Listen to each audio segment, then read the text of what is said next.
después un escrito de descargos o la defensa, que nunca servía para nada, y finalmente se resolvía el expediente con diferentes sanciones y se publicaba en el BOE y en los boletines oficiales de la provincia a partir de 1937, porque además era imposible, fue tal la purga que no daba abasto el boletín oficial. Esto es un modelo para que veáis cómo eran los modelos de los informes que se enviaban.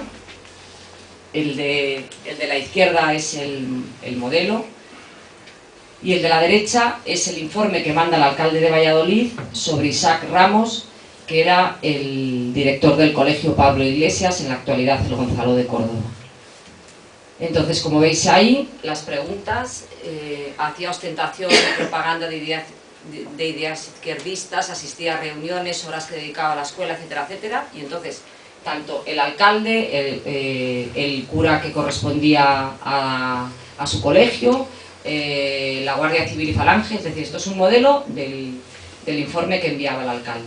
Entonces va contestando, pues pertenecía a la Casa del Pueblo, a los trabajadores de la enseñanza, creo que por ahí dice que propagó ideas de homenaje a Marcelino Domingo, asistió a reuniones públicas, los niños llevaban los puños en alto. Estos son el tipo de informes que va generando esta documentación. Estos otros dos, para que veáis, el otro era del alcalde de Valladolid, estos son los dos informes del cura y de Falange sobre Gregorio Alonso, maestro de Fresno, que será asesinado también extrajudicialmente, y lo mismo, lo que dice. Elemento perturbador, simpatizante con los elementos marxistas, reflejando especialmente su pésima actuación en el cargo de presidente de la comisión gestora, es decir, era alcalde de la localidad también. En cuanto a su mujer, que es Josefa Gutiérrez Calles, a Gregorio le mataron y Josefa estuvo en la cárcel y por supuesto fue suspendida, no volvió nunca a ejercer, y de ella dicen lo mismo.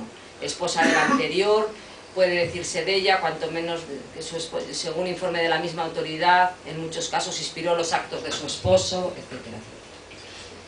Estos son otros dos para que veáis todo el tipo de informes que hay.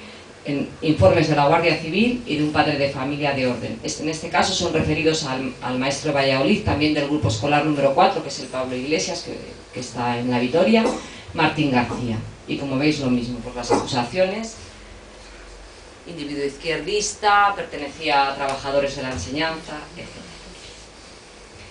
Después, una vez que se habían recibido los informes, como os digo, se pasa a formular los cargos o las acusaciones. Este esquema, esta tipología de acusaciones, no es específica de Valladolid. Quiero decir, esto está sacado de toda la documentación de Valladolid, pero funciona igual en todas las provincias de retaguardia. Siempre las acusaciones eran de tipo político, sindical, religioso, social, éticas y morales y profesionales. Los políticos podían ir desde la simple simpatía por las ideas izquierdistas que decían hasta una militancia más activa, pertenecer a la Casa del Pueblo o a la CNT, colaborar con Socorro Rojo, participar en manifestaciones. Y he señalado en rojo lo que me parece especialmente llamativo para Valladolid. En el caso de Valladolid, y sobre todo para los profesores universitarios, una de las acusaciones que se manejó fue la pertenencia a la masonería.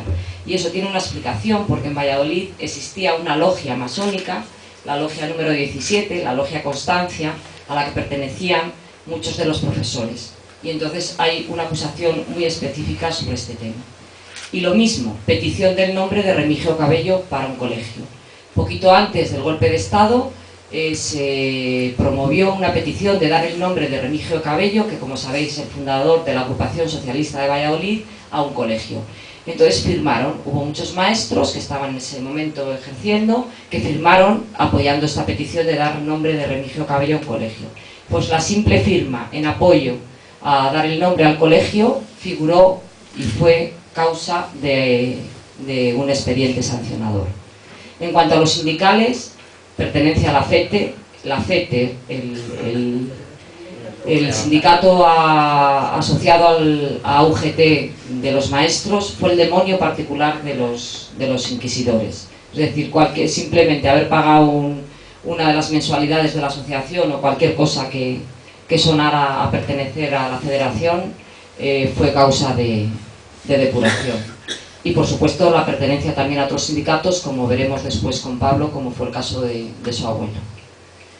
En cuanto a los religiosos, por supuesto, incumplimiento de deberes, actuaciones en contra de la religión, y he vuelto a señalar en rojo lo que es más característico para Valladolid.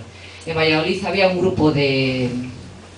núcleo protestante importante, que además muchos de sus miembros eran maestros, en concreto la familia Borovia, a la que yo tengo un especial cariño, y casi todos ellos, por no decir prácticamente todos, sufrieron la depuración.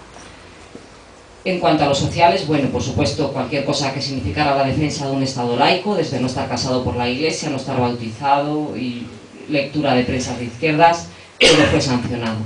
Y en cuanto a las éticas y morales, luego lo he señalado en rojo, ya lo ha dicho antes Asun. En este caso lo que me interesa señalar es que precisamente estas acusaciones fueron dirigidas contra las mujeres maestras.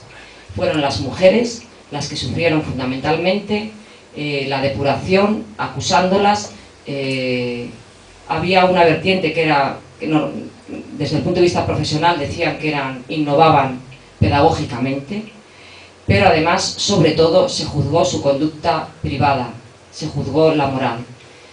Es decir, el ejercicio de la libertad de estas mujeres, tanto en público como en privado, eran mujeres separadas, eran mujeres que acudían solas a teatros sociales, eran maestras que se atrevían a hablar de la sexualidad en las aulas. Ese ejercicio les costó a muchas la vida y, por supuesto, la separación de la docencia.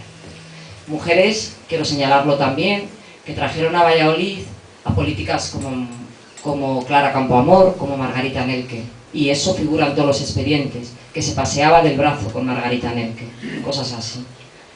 Y bueno, las profesionales, por supuesto, las acusaciones profesionales se centraban en una enseñanza pedagógicamente renovadora.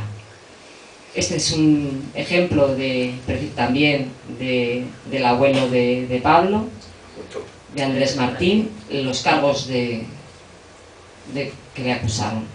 Perteneció a Izquierda Republicana, quitó el crucifijo de la escuela antes de mandárselo a la autoridad y hizo propaganda de tendencia izquierdista repartiendo libros con esa tendencia a los niños de la escuela. Una vez que se habían los informes, se recopilan, se argumentan todos los cargos y las acusaciones, y a partir de ese momento se abre un periodo de 10 días en los que el maestro puede presentar su defensa. El escrito de descargo, que como os digo, casi nunca servía para nada.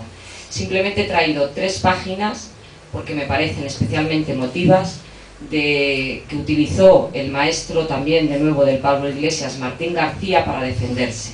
Son 3 páginas del cuaderno escolar de uno de sus alumnos, que él presenta para defenderse de la acusación de que ejercía una enseñanza perniciosa. Entonces él dice, ¿qué enseñanza perniciosa? Esto es lo que yo enseñaba a los niños en el colegio. Esto es en marzo del 36 y estremece mucho pensar que pocos meses después se va a desartar la barbarie y la sinrazón. Este es el ejemplo. Estaba estudiando geografía, en este caso ciencias, el corazón, arterias, venas, y como no, con la bandera republicana para enseñar historia. Dice, los hombres necesitan hablar para entenderse. El modo de hablar se llama lenguaje en España. Hablamos el lenguaje español. También se habla en casi toda América del Sur. En España tenemos un sistema de gobierno llamado república. El jefe de la nación, que es el presidente de la república, se llama don Niceto Alcalá Zamora. Bueno, pues una vez recogidos los informes, presentados los cargos, presentadas las defensas, se pasaba a la resolución del expediente. Estos son los modelos tipos, cómo se solucionaba el expediente. Y por lo tanto llegaban las sanciones. Las sanciones eran de todo tipo, desde inhabilitaciones para ejercer cargos directivos y de confianza, traslados dentro y fuera de la provincia,